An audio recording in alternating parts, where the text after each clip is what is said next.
A march will take place later in Moscow to remember Russian opposition leader, Boris Nemtsov, who was shot dead on a bridge outside the Kremlin in 2015. Nemtsov, a reformer, Democrat and a deputy prime minister under former President Boris Yeltsin, was a fierce critic of President Vladimir Putin. 5 Chechen men went on trial for the killing in October. They deny the charges, and Nemtsov's relatives fear whoever ordered the murder will never be found. Boris Nemtsov was shot in the back as he walked home from a restaurant with his Ukrainian girlfriend late at night near the Kremlin on February 27, 2015. He had earlier been at the radio station Eko Moskvy, calling on listeners to join a protest rally that weekend.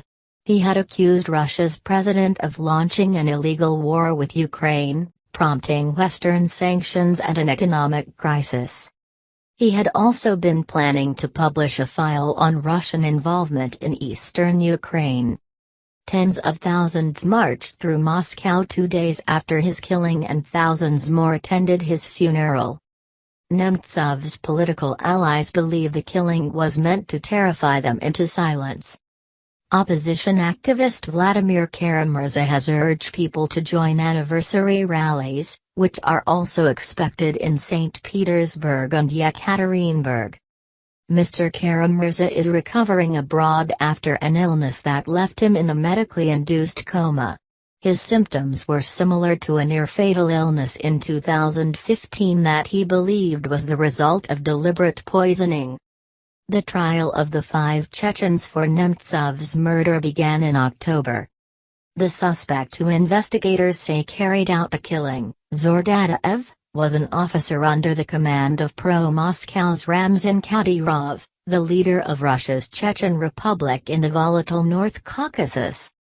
The Chechen leader has denied any link to the killing.